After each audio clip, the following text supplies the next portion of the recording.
नमस्कार, मैं हूं सचिन श्रीवास्तव और आप मेरे साथ देखेंगे आजमगढ़ और पूर्वांचल से जुड़ी खास खबरें। अगर हमारी खबर अच्छी लगे तो हमारे फेसबुक पेज एबीसी चैनल को फॉलो करें और यूट्यूब चैनल को सब्सक्राइब करें। खबर के प्रायोजक हैं Ginni apparel, complete family shop for apparel shopping, Civil Lines Azamgarh, नए कलेक्शन की भरपूर रेंज उपलब्ध, Sarvodaya public school, Harbanshpur Azamgarh, affiliated to CBSA New Delhi. Admission open classes nursery to class 9 and 11. और लाइफस्टाइल फर्नीचर बेलनाडी आजमगढ़।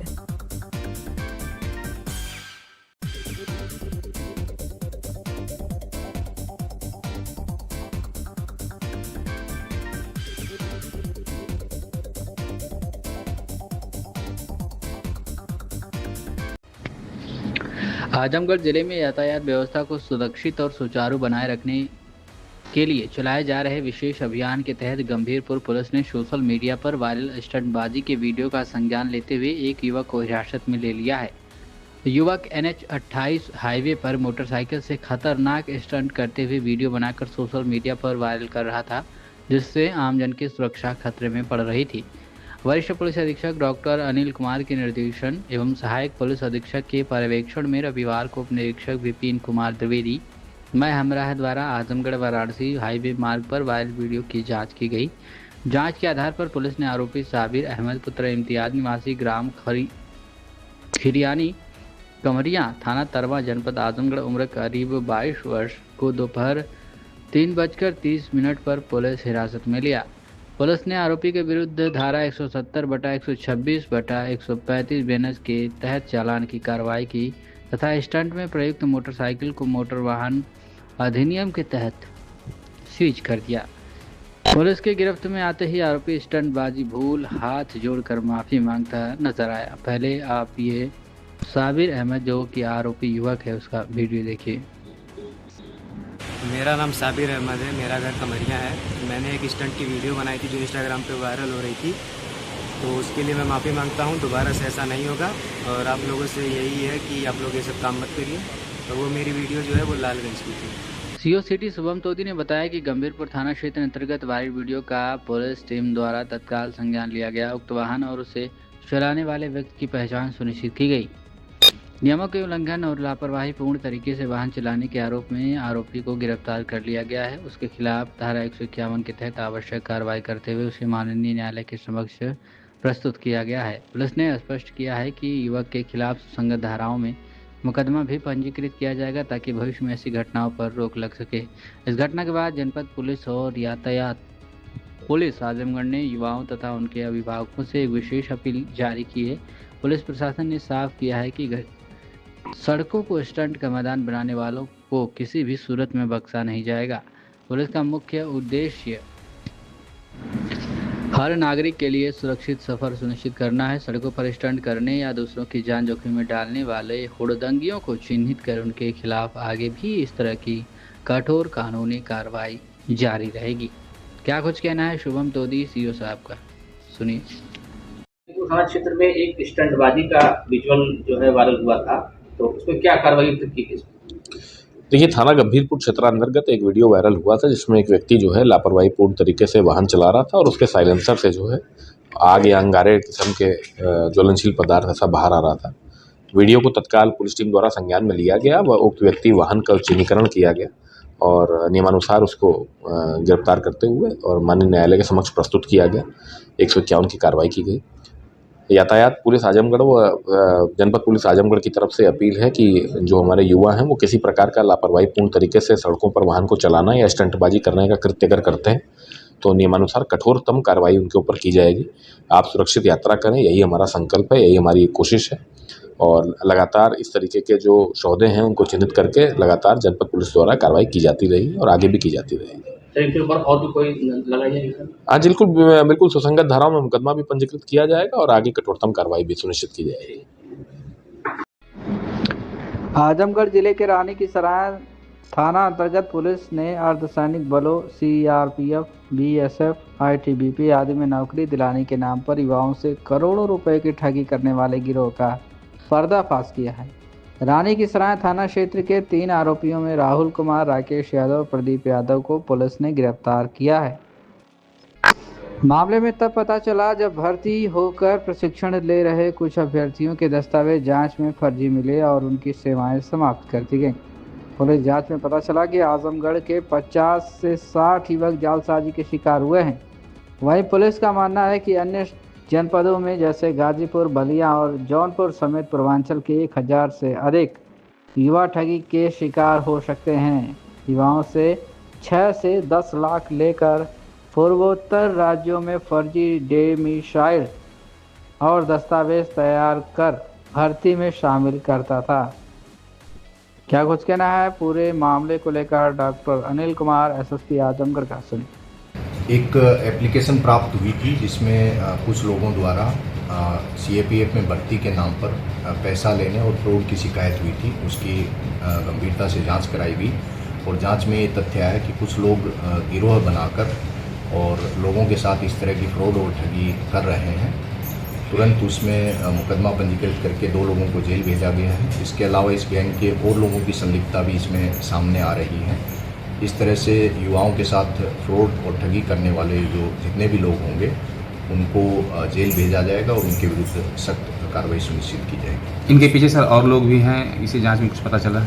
हाँ, गैंग के और कुछ लोगों के नाम प्रकाश में आए हैं, उनकी भी तलाश की जाएगी, उनके विरुद्ध भी कार्रवाई की जाएगी। सर, ऐसे लोगों पे क्या कार्रवाई होगी जो कोई भी भर्ती आती है उसमें पैसा लेके काम कराने के लिए हम भर्ती करा देंगे, ऐसे लोगों को कैसे चिन्हित किया जाएगा सर? देखिए, लगातार इस तरह की शिकायतें जब भी आती हैं तो उनके विरुद्ध अभियोग भी पंजीकृत किया जा रहा है और उनको जेल भी भेजा जा रहा है और फ्रॉड के जो मामले हैं उसमें आगे से गैंगस्टर एक्ट की कार्रवाई भी सुनिश्चित की जाएगी और जो इनकी अवैध संपत्ति है उसको माननीय न्यायालय में 107 BNS के तहत या गैंगस्टर एक्ट की धारा 14(1) के तहत पूर्ण कराने की कार्रवाई भी की जाएगी।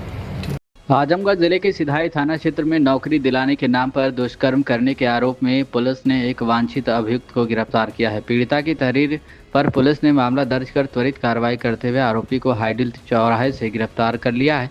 मामले में अन्य सहायक अभियुक्तों की तलाश जारी है। पुलिस के अनुसार 22 मई को पीड़िता ने थाना सिधारी में प्रार्थना पत्र देकर आरोप लगाया था कि ग्राम जमालपुर निवासी अशोक कुमार यादव ने नौकरी दिलाने का झांसा देकर उसके साथ दुष्कर्म किया। पीड़िता ने यह भी आरोप लगाया कि कुछ अन्य लोगों ने आरोपी का सहयोग किया। मामले में थाना सिधारी में संबंधित धाराओं में मुकदमा दर्ज किया गया।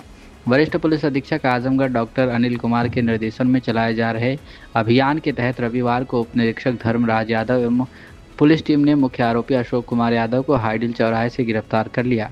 गिरफ्तार आरोपी की उम्र 40 वर्ष बताई गई है। पुलिस ने आरोपी को न्यायालय भेज दिया है, जबकि मामले की विवेचना और अन्य आरोपियों मंगलदीप पुत्र भीमा यादव निवासी धनहुआ थाना जहानागंज और उनके पिता भीमा यादव निवासी धनहुआ थाना जहानागंज की तलाश जारी है। सीओ सिटी शुभम तोदी ने बताया कि जन सुनवाई के दौरान एक महिला ने पुलिस को प्रार्थना पत्र देकर आरोप लगाया था कि नौकरी दिलाने का झांसा देकर उसके साथ जबरन अवैध संबंध बनाए गए। महिला से जुड़े अपराध की संवेदनशीलता को देखते हुए पुलिस ने तत्काल संज्ञान लिया और थाना सिधारी में त्वरित मुकदमा पंजीकृत किया गया। नियमानुसार पीड़िता के बयान दर्ज करने के बाद आरोपी को गिरफ्तार कर लिया गया। पुलिस मामले की गहनता से जांच कर रही है और अग्रिम कानूनी कार्रवाई की जा रही है। क्या कुछ कहना है शुभम तोदी सीओ सिटी का, सुनिए। सर, सिधाई थाना क्षेत्र में एक मुकदमा दर्ज किया गया है नौकरी के नाम पर झांसा देकर रेप करने का, क्या मामला है? क्या देखिए, जन सुनवाई में एक प्रार्थना पत्र पुलिस के समक्ष आया था जिसमें एक महिला के साथ में और अवैध संबंध बनाने की शिकायत दर्ज की गई थी। इस सूचना पर तत्काल महिला संबंधित अपराध की संवेदनशीलता को समझते हुए तत्काल मुकदमा थाना सिधारी में पंजीकृत किया गया व नियमानुसार इसमें बयान कराते हुए और फिर गिरफ्तारी की गई है और इस मुकदमे में अग्रिम विधिक कार्रवाई प्रचलित है।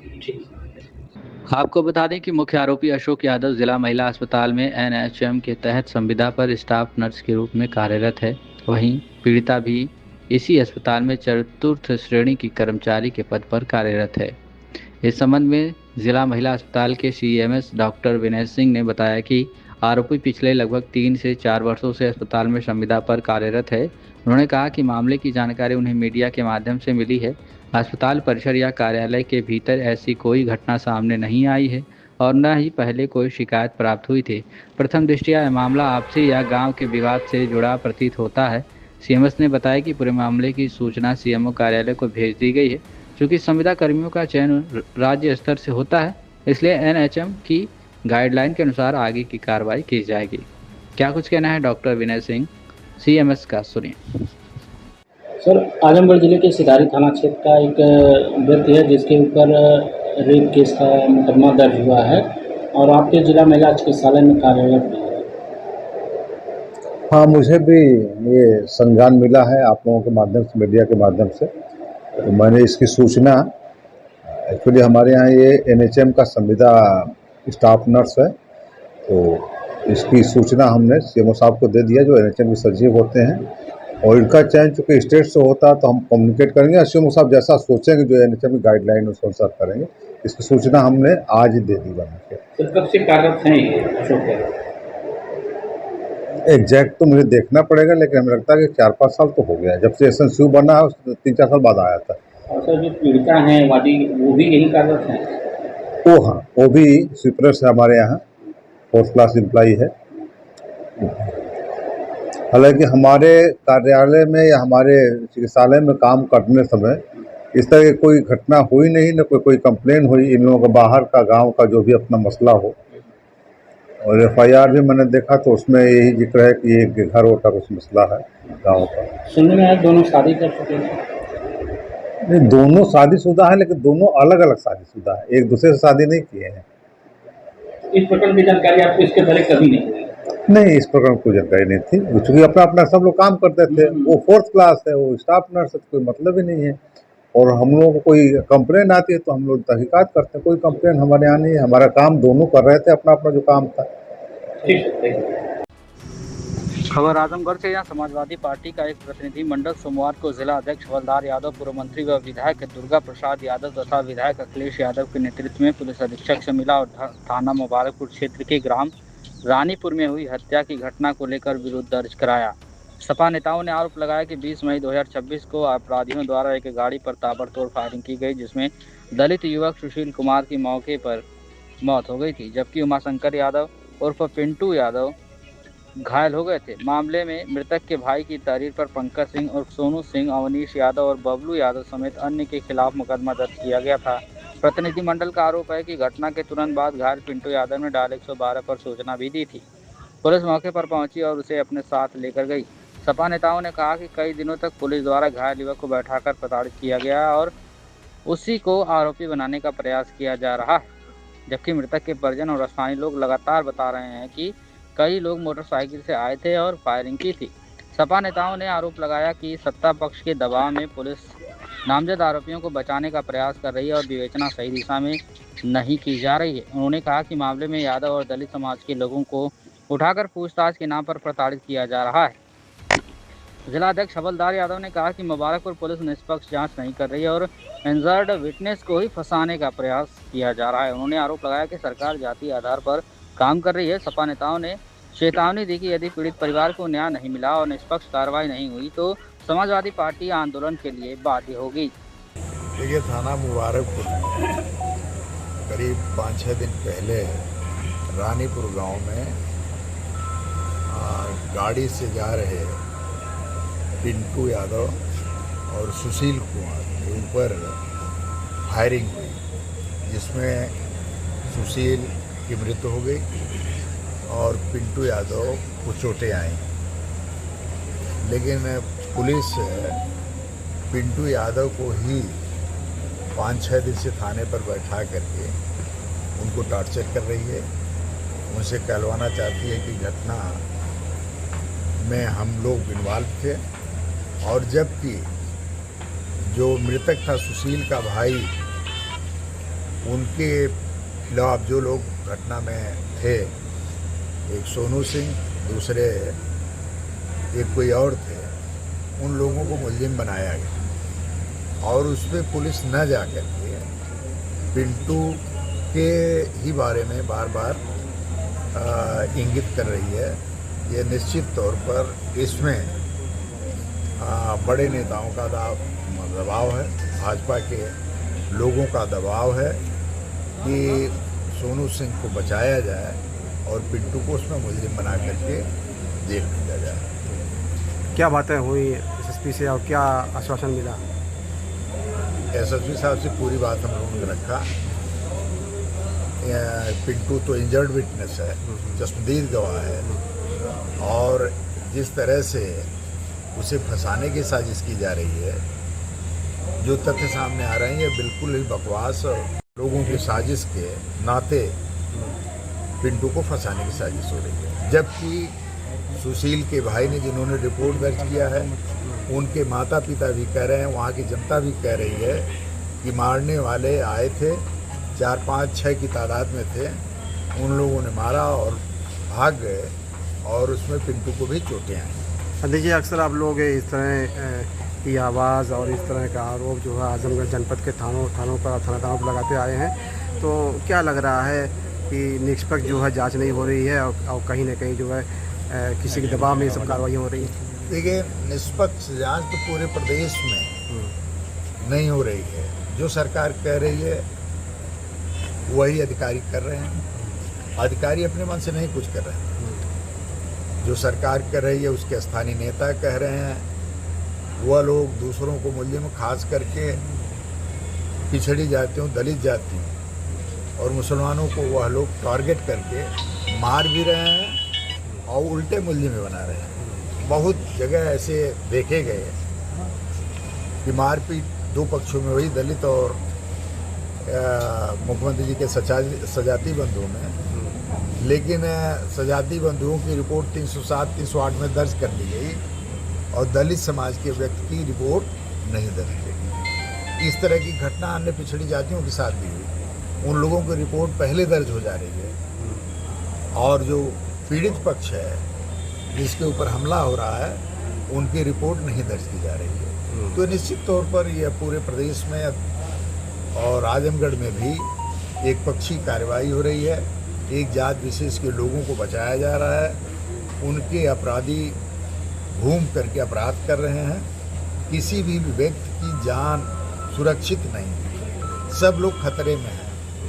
तो ऐसी परिस्थिति में हम लोगों ने एसपी साहब से कहा, ये गैंगवार आजमगढ़ में चल रहा है, चाहे करवी की घटना हो, चाहे रानीपुर की घटना हो, चाहे जनपद में कई ऐसी घटनाएं हो रही हैं। यहाँ गैंग कहीं न कहीं काम कर रहे हैं। अगर इसको आप लोग न्याय संगत कार्रवाई नहीं करेंगे तो निश्चित तौर पर आजमगढ़ का माहौल बिगड़ेगा, अपराध चरम सीमा पर होगा और इससे जनमानस में गुस्सा होगा। जिनको बैठाया गया उनका इतिहास, उनका बैकग्राउंड आपने जाना, कुछ मालूम हुआ घर वालों से? उनका है वो कभी कोई मुकदमा वगैरह? वो चुनाव लड़ते हैं, महाप्रधानी का चुनाव लड़ते हैं। जी। वो सामाजिक आदमी है, लोगों की मदद करते हैं। इनका यही दोष है। खबर आजमगढ़ से, जहां 31 मई 2026 दिन रविवार को आयोजित होने वाली उत्तर प्रदेश संयुक्त बीएड प्रवेश परीक्षा 2026 को निष्पक्ष, पारदर्शी और नकल विहीन ढंग से संपन्न कराने के लिए जिलाधिकारी रविंद्र कुमार की अध्यक्षता में हरिऔध कला केंद्र में स्टैटिक मजिस्ट्रेट, सेक्टर मजिस्ट्रेट और केंद्र व्यवस्थापकों की बैठक आयोजित की गई। परीक्षा आयोजन की जिम्मेदारी बुंदेलखंड विश्वविद्यालय झांसी को सौंपी गई है। जनपद के 37 परीक्षा केंद्रों पर 2 पालियों में परीक्षा आयोजित होगी। पहली पाली सुबह 9 बजे से 12 बजे तक तथा दूसरी पाली दोपहर 2 बजे से शाम 5 बजे तक चलेगी।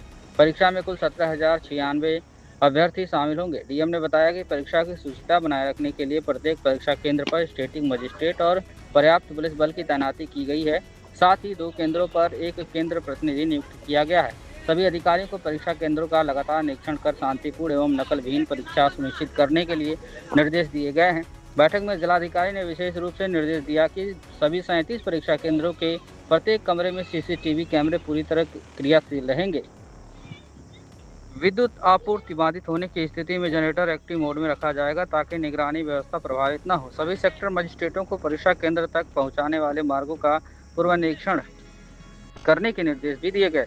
बाहर से आने वाले अभ्यर्थियों की सुविधा के लिए रेलवे स्टेशन और बस स्टेशन पर परीक्षा केंद्रों, रैन बसेरों और गेस्ट हाउस तक पहुंचने हेतु साइनेज एवं चार्ट बोर्ड लगाए जाएंगे। प्रत्येक परीक्षा कक्ष में दीवार घड़ी लगाने, चेकिंग स्थल पर छाया की व्यवस्था करने तथा भीषण गर्मी को देखते हुए ORS और शीतल पेयजल उपलब्ध कराने के निर्देश दिए गए हैं। सीएमओ को सभी परीक्षा केंद्रों के लिए चिकित्सा अधिकारी नामित करने तथा नजदीकी स्वास्थ्य केंद्रों पर पर्याप्त दवाइयों की उपलब्धता सुनिश्चित करने को कहा गया है। आपको बता दें कि जिलाधिकारी ने बताया कि जनपद में धारा 163 BNSS लागू है। इसके तहत परीक्षा केंद्रों के 200 मीटर के दायरे में अनाधिकृत व्यक्तियों का प्रवेश प्रतिबंधित रहेगा। फोटोस्टेट और कॉपियर की दुकानें भी बंद रहेंगी। परीक्षा केंद्रों पर मोबाइल फोन, इलेक्ट्रॉनिक उपकरण, हथियार और ध्वनि विस्तारक यंत्रों के प्रयोग पर पूर्ण प्रतिबंध रहेगा। उन्होंने कहा कि परीक्षा कार्य में लगे सभी अधिकारी और कर्मचारी पूरी ईमानदारी और जिम्मेदारी से अपने दायित्वों का निर्वहन करें। किसी भी प्रकार की लापरवाही पाए जाने पर भारतीय न्याय संहिता 2023 एवं उत्तर प्रदेश सार्वजनिक परीक्षा अधिनियम 2024 के तहत कार्रवाई की जाएगी। खबर आजमगढ़ से, जहां भारतीय जनता पार्टी के नेता श्याम सुंदर चौहान ने रविवार को शहर से सटे शेखपुरा गांव स्थित अपने आवास पर प्रेस वार्ता कर जनपद के देवगांव थाना क्षेत्र के तिरौली गांव निवासी जगन्नाथ पुत्र रामस्वरूप की भूमिधरी जमीन पर अवैध कब्जा और निर्माण कराए जाने का आरोप लगाते हुए पीड़ित को न्याय दिलाने का भरोसा दिलाया। भाजपा नेता ने बताया कि जगन्नाथ पुत्र रामस्वरूप की भूमिधरी अराजी संख्या 550 पर जब गांव के ही कुछ लोगों द्वारा जबरन कब्जा किया जा रहा है। पीड़ित के अनुसार मामले को लेकर दीवानी न्यायालय में वाद संख्या 1083/2024 जगन्नाथ बनाम महेंद्र व अन्य विचाराधीन है, जिसमें न्यायालय सिविल जज कोर्ट संख्या 18 द्वारा संबंधित भूमि पर किसी भी प्रकार का निर्माण या कार्य करने पर हस्तगन आदेश जारी किया गया है। इसके बावजूद विपक्षी गढ़ धर्मवीर चौहान पुत्र रामचंद आदि द्वारा निर्माण कार्य कराया जा रहा है। पीड़ित जगन्नाथ का आरोप है कि थाना देवगांव पर कई बार शिकायत करने के बाद भी कोई कार्रवाई नहीं की गई। उन्होंने यह भी कहा कि उपजिलाधिकारी लालगंज को स्थगन आदेश के साथ प्रार्थना पत्र दिया गया, जिस पर एसडीएम ने न्यायालय के आदेश के अनुपालन में कार्रवाई करने के निर्देश दिए, लेकिन स्थानीय पुलिस द्वारा आदेशों का पालन नहीं कराया जा रहा है। पीड़ित ने आरोप लगाया कि कुछ दबंग लोग गाँव सभा की जमीन पर भी निर्माण करा लेखपाल की स्पष्ट आख्या के बावजूद पुलिस सहयोग से निर्माण कार्य जारी है, जिससे कानून व्यवस्था पर सवाल खड़े हो रहे हैं। भाजपा नेता श्याम सुंदर चौहान का कहना है कि पीड़ित ने जिलाधिकारी, मंडलायुक्त और पुलिस अधीक्षक को प्रार्थना पत्र देकर मांग की है कि थानाध्यक्ष देवगांव को निर्देशित कर न्यायालय के स्थगन आदेश का पालन सुनिश्चित कराने तथा भूमिधरी एवं सरकारी जमीन पर हो रहे अवैध निर्माण को तत्काल रुकवाने की मांग की है, लेकिन अभी तक निर्माण कार्य नहीं रोका गया है। प्रेस वार्ता के दौरान भाजपा नेता ने पीड़ित को न्याय दिलाने का भरोसा दिलाया। कहा कि इसके लिए अगर उन्हें मुख्यमंत्री जी से मिलना पड़ेगा तो मिलकर न्याय दिलाएंगे। क्या कुछ कहना है श्याम सुंदर चौहान, बीजेपी नेता और भरत चौहान पीड़ित के पुत्र का, सुनिए। पत्रकार बंधुओं का हार्दिक अभिनंदन, स्वागत मैं करता हूं। जो आज की प्रेस कॉन्फ्रेंस बुलाई गई है, जो की जा रही है, ये वाक के आधार पर नहीं, ये तथ्यों के आधार पर की जा रही है। एक बहुत महत्वपूर्ण विषय पर मैं आप लोग के सामने इस विषय को रखना चाहता हूं। कहाँ का प्रकरण है, क्या प्रकरण? ये आजमगढ़ के तहसील लालगंज का प्रकरण है। एक गांव पड़ता है उस तहसील के अंतर्गत। उस गांव का नाम है तिरौली। तिरौली के रहने वाले हैं जो हमारे बाएं साइड बैठे हुए हैं हमारे दादा, इनका नाम है जगन्नाथ चौहान। इनकी एक भूमिधरी जमीन है। उस जमीन को गांव के कुछ दबंगों द्वारा अतिक्रमण किया जा रहा है और रात दिन अतिक्रमण किया जा रहा है ताकि किसी तरह से इनकी जमीन को कब्जा कर लिया जाए। जबकि उस जमीन के संबंध में 2024 में ये माननीय न्यायालय में गए। माननीय न्यायालय ने इनको स्टे दिया। स्टे बावजूद होने के बावजूद भी अब जो विपक्षी गण हैं वो लगातार इनके जमीन को कब्जा किए हैं, क्योंकि उनका मन इतना बढ़ गया है कि इनके जमीन से सटे हुए एक ऊसर की जमीन है और उस जमीन को पूर्व से ही लोगों ने कब्जा कर लिया, उसमें अतिक्रमण कर लिया है और बगल में एक चकमार्ग है जिसको उन्हीं लोगों द्वारा भी कब्जा कर लिया जाए, जिससे उनका मन जो है बढ़ गया है और दबंगई के बल पर एक गरीब, कमजोर, असहाय जो हमारे बगल में बैठे हैं चौहान जी, इनकी जमीन को कब्जा किया जा रहा है। ये संबंधित आजमगढ़ के संबंधित जितना भी रेवेन्यू से संबंधित, चाहे वो जिलाधिकारी महोदय हों, चाहे वो मंडला आयुक्त महोदय हों या तहसील से संबंधित जो भी सक्षम अधिकारीगण हैं, उनके पास जाके उन्होंने अपनी एक गुहार लगाई, लेकिन अभी तक इनको कोई न्याय नहीं मिल रहा। उल्टे जो लोगों द्वारा जमीन कब्जा किया जा रहा है उनके द्वारा प्रतिदिन इनको जो है गाली दिया जा रहा है, जान से मारने की धमकी दिया जा रहा है, औरतों को अश्लील शब्दों का प्रयोग किया जा रहा है, जिससे उनकी लोक लज्जा भंग हो रही है। लगभग कितनी जमीन है और कौन लोग कब्जा करते हैं? इनकी जो जमीन है लगभग करीब 22 बिस्सा है और 1 बीघा 2 बिस्सा के आसपास इनकी जमीन है, जिसका गाटा संख्या 250 है। और जो ऊसर की मैं बात कर रहा था उस 550 है, और जो ऊसर की मैं बात कर रहा था वो 543 है, और जो चकमार्ग उन्होंने कब्जा किया है वो 544 की जमीन है। जो विपक्षी हैं धर्मवीर चौहान पुत्र अमरचंद चौहान आदि हैं, ये लोग कई लोग हैं। कितने की मालियत है लगभग एक इनकी? लगभग भाई साहब जो मेरा अनुमानता है कि 40 से 50 लाख के आसपास की इनकी जो जमीन है। ये स्टे लगभग 2024 के समय से इनका स्टे ऑलरेडी स्टे चल रहा है, स्टे अभी टूटा भी नहीं है। ये उसको लेके जगह जगह गए, कोई इस पर प्रभावी कार्रवाई नहीं की गई, जबकि इनका क्षेत्रीय लेखपाल ने रिपोर्ट लगाता है उन लोगों के विरुद्ध जो कब्जा धारक हैं, जो अतिक्रमण कर रहे हैं, उनके विरुद्ध जो है लेखपाल द्वारा रिपोर्ट भी लगाई गई है कि यह जमीन ऊसर की है, इस पे फला फला व्यक्तियों द्वारा कब्जा किया जा रहा है, और अपने उच्च अधिकारीगणों से उन्होंने उनके ऊपर कार्रवाई की मांग की है, लेकिन अभी तक उनके ऊपर संवैधानिक तरीके से कोई भी कार्रवाई सुनिश्चित नहीं की गई। जैसा कि आपने बताया कि जीएस की जमीन है, उसका निर्माण कार्य हुआ है, सरकार निजी जमीन लगातार खाली कराने का प्रयास कर रही है अलग-अलग विधि से, लेकिन क्या इनकी तरफ से प्रयास किया गया कि जैसे सरकारी जमीन को खाली कराया जाए?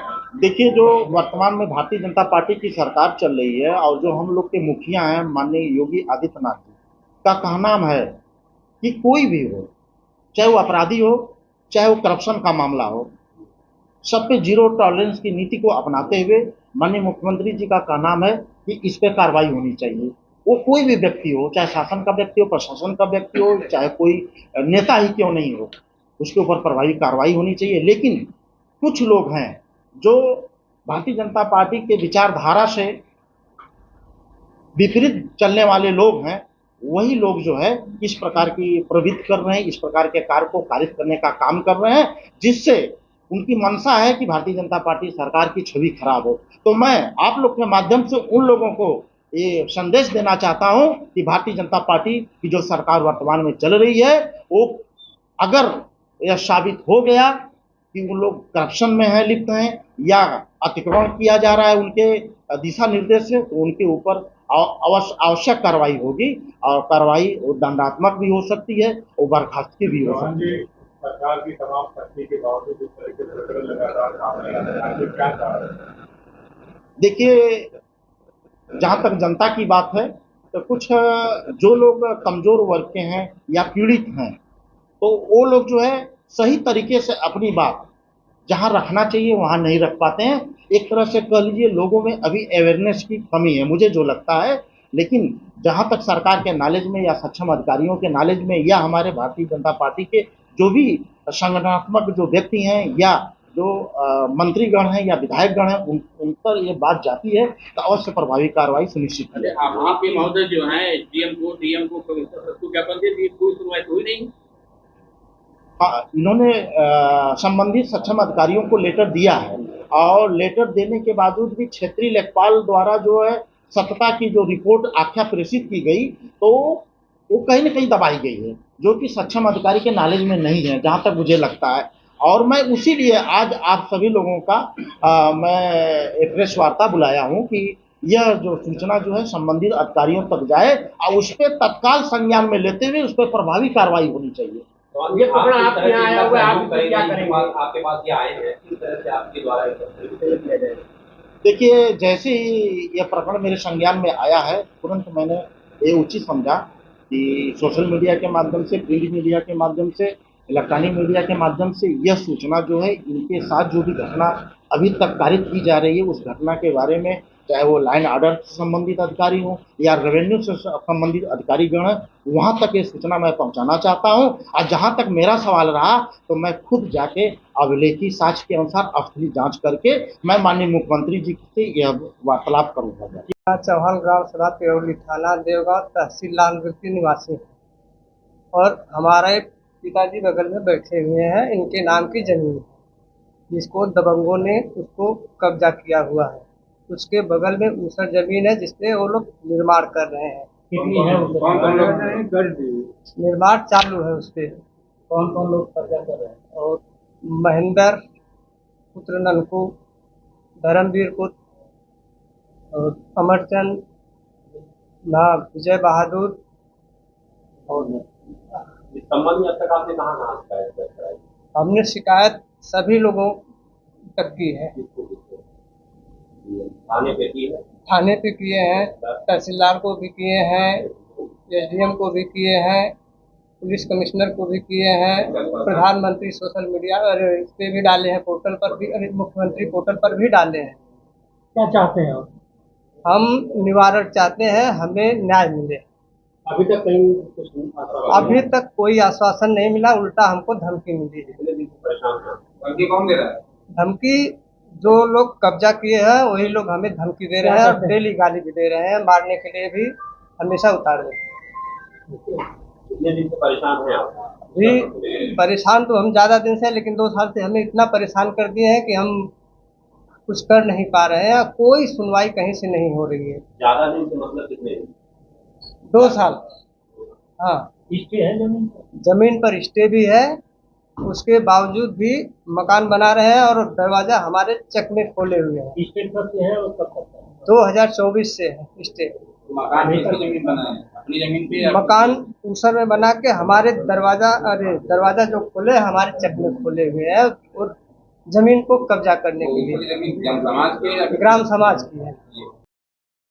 खबर आजमगढ़ से, जहां स्कूल खुलने के बाद कार्य दिवसों में स्कूल वाहनों की फिटनेस कराने में हो रही परेशानी को देखते हुए आजमगढ़ आरटीओ कार्यालय ने रविवार और अवकाश के दिनों में भी विशेष फिटनेस अभियान शुरू किया है। आरटीओ प्रशासन विष्णु दत्त तिवारी ने मीडिया से बातचीत करते हुए बताया कि जिले भर में अभी लगभग 150-200 स्कूल वाहनों की फिटनेस लंबित है। इसी को ध्यान में रखते हुए कार्यालय खोलकर वाहन स्वामियों को सुविधा दी जा रही है ताकि बिना किसी बाधा के स्कूल वाहन फिटनेस करा सके। उन्होंने कहा कि कार्यालय में फिटनेस जांच के साथ फीस जमा करने की भी व्यवस्था की गई है। जरूरत पड़ने पर आगे भी प्रत्येक रविवार को कार्यालय खोला जाएगा जब तक सभी वाहनों की फिटनेस पूरी नहीं हो जाती। आरटीओ ने स्पष्ट चेतावनी दी है कि बिना फिटनेस कोई भी स्कूल वाहन सड़क पर संचालित न किया जाए। शासन स्तर से सख्त निर्देश जारी है और फिटनेस न कराने वाले स्कूल के खिलाफ एफआईआर, विधिक कार्रवाई तथा स्कूल की मान्यता समाप्त करने तक की कार्रवाई की जा सकती है। उन्होंने सभी स्कूल संचालकों और वाहन स्वामियों से समय रहते वाहनों की फिटनेस कराने की अपील की है। वहीं फिटनेस से जुड़ी किसी भी समस्या सहयोग के लिए 8005441142 नंबर पर संपर्क किया जा सकता है। क्या कुछ कहना है विष्णु दत्त तिवारी आरटीओ प्रशासन का, सुनिए। ऑफिस खुली गई है, क्या वजह है और क्या कहना चाहिए? स्कूल वाहनों की फिटनेस, क्योंकि कार्यालय के दिनों में स्कूल खुला रहता है, इस वजह से उनकी फिटनेस नहीं हो पाती है। अब विद्यालय भी बंद है, कार्यालय भी आज हमने छुट्टी के दिन खोला है, इसलिए कि वो विद्यालय के जो भी वाहन बिना फिटनेस के हैं वो ले आए, उनके यहाँ फिटनेस करा दी जाए। पूरा कार्यालय खुला है, उनकी फीस भी कट रही है और फिटनेस भी हो रही है। ये निरंतर कितने दिन तो मतलब इस संडे को ही खुलेगा? आज ही खुला है या फिर अगले संडे को भी खुलेगा? आगे भी देखेंगे। अभी करीब 150 से 200 के बीच में गाड़ियां हैं जो कि अभी फिटनेस नहीं हुई हैं। जब पूरी फिटनेस हो जाएंगी तो फिर नहीं खुलेगा संडे को, नहीं तो हर संडे को खुलेगा। सर, ये वाहन स्वामियों की सुविधा के दृष्टिकोण से देखा जाए तो काफी बेहतर पहल है, क्या कहना चाहेंगे? उन्हीं की सुविधा के लिए दिया जा रहा है, क्योंकि बाकी दिन और गाड़ियां तो आ जाती हैं। स्कूल की वाहन क्योंकि स्कूल खुले रहते हैं, इस वजह से आने में दिक्कत होती है, तो विद्यालय वाहन के लिए ही आज खोला गया। बाकी भी आएंगी गाड़ियां तो उनकी भी फिटनेस होगी। देखो सर, कितने स्कूलों का होगा वाहन? कल 9 गाड़ियों का हुआ है, आज भी अभी देखते हैं। 12 गाड़ियां आई थी और हो सकता है आ रही हों, तो इस तरह करीब हमारी 200 गाड़ियां बाकी हैं फिटनेस के लिए। तो पूरे प्रदेश में है कि सिर्फ आजमगढ़ में? पूरे प्रदेश में है। अब और जगह संडे को खोला है कि नहीं ये नहीं मालूम, हमने अपने यहाँ खोला है, ज़्यादातर जिलों में खोला गया है। ये प्रदेश सरकार के निर्देशन में इस तरह के कदम उठाए गए हैं कि नहीं, गाड़ियों को फिटनेस कराने के लिए हमने अपने स्तर से खोला है। आजमगढ़ जिले के रानी की सराय थाना क्षेत्र के बाकीपुर गांव में रविवार की रात एक महिला के निधन के बाद शव को अंतिम संस्कार के लिए ले जाने के दौरान रास्ते को लेकर विवाद खड़ा हो गया। कुछ लोगों ने इसका विरोध करते हुए शव को ले जाने से रोक दिया। सूचना पर पहुंची पुलिस ने दोनों पक्षों को समझाया और मामला शांत कराया। बाकीपुर गांव निवासी रामकिशोर यादव की मां कमला देवी का रविवार रात निधन हो गया। परिजन जब शव को अंतिम संस्कार के लिए ले जाने लगे तो गांव के ही धर्मेंद्र यादव ने सरकारी रास्ते से शव ले जाने का विरोध किया। इसे लेकर दोनों पक्षों के बीच कहासुनी होने लगी और माहौल तनावपूर्ण हो गया। स्थिति बिगड़ती देख रामकिशोर यादव ने डायल 112 पर सूचना दी। मौके पर पहुंची पुलिस ने दोनों पक्षों से बातचीत कर विवाद शांत कराया। काफ़ी देर तक चली मान मनोवल के बाद शव को उसी रास्ते से अंतिम संस्कार के लिए ले जाया गया। घटना के बाद गांव में कुछ समय तक तनाव का माहौल बना रहा। इस मामले में थाना अध्यक्ष सुनील कुमार सिंह ने बताया कि मृतक पक्ष की ओर से अभी कोई तहरीर नहीं दी गई है। वहीं दूसरे पक्ष के धर्मेंद्र यादव को थाने बुलाया गया है। शिकायत मिलने पर आगे की कार्रवाई की जाएगी। गांव में शांति व्यवस्था बनाए रखने के लिए पुलिस तैनात कर निगरानी की जा रही है। क्या कुछ कहना है धर्मेंद्र यादव रास्ता रोकने वाले युवक का, सुनिए। क्या नाम है आपका? मैं धर्मेंद्र यादव मेरा नाम है। पिताजी का नाम है? पिता जी का नाम हरिवंश यादव। ग्राम क्या है? ग्राम बागीपुर है। ये जो शव रखा गया है जी, ये रास्ता से क्यों नहीं आप जाने दे रहे हैं? ये रास्ता से इसलिए नहीं जाने दे रहे हैं, ये रास्ता पहले यही लोग जो लोग लेकर जाना चाहते हैं, ये लोग काफी दिन से इसको बंद करवाए थे। क्या नाम बताएंगे? और यहाँ पे जो है ये मेरे चाचा का घर है, देखिए उधर भी दिखाइए, उधर भी दिखाइए। वहाँ पे जो है बंद किए थे, यही लोग बंद करवाए थे। तो वहाँ ये लोग नहीं, जब वो अगर रास्ता है तो आपको बोलना चाहिए ना, वहाँ पे आपका हक है कि नहीं? सबका हक होता है ना। ये लोग नहीं बोले। मैं अकेला लड़के जो है, मेरे चाचा जबरदस्ती मुझसे बोले कि मुझे जमीन दोगे तो मैं तुम्हें रास्ता दूंगा। ये रास्ता बगल में आप जमीन दे दिए हैं? जी, यहाँ पे मौजूद है, देखिए कच्ची दीवार भी है। यहाँ पे मेरा पूरा मड़ई था, उसमें ये लेना बालने वाली मशीन थी, मैंने दिया लिया। और इन लोगों को बस जैसे फ्रेश बना के देंगे, फ्रेश बना दिए हैं तो उस पर ये लोग जाने के लिए, मार करने के लिए डेली सर इतना मार, इतना झगड़ा, इतना लड़ाई करते हैं ना, मैं पक जाता हूँ। मैं कितना 100 नंबर कितना क्या करूँ? प्रशासन को मैं कितना सूचित करूँ? प्रशासन आएगी तो मुझे समझाएगी ना, यही कर सकती है। अगर समझा रहे, मैं समझ के जा रहा हूँ, फिर लोग जा रहे हैं, फिर मार कर रहे हैं मेरे लिए। यहाँ पे लोग कर रहे हैं कि यह रास्ता पुराना है। ये गलत बात है सर। मेरे पास यहाँ पे जमीन है। धर्मेंद्र, मेरी बात सुनिए जी। आपका मामला विचाराधीन चल रहा है जी, सही है जी, सब कुछ सही है, लेकिन व्यवहारिक जीवन कुछ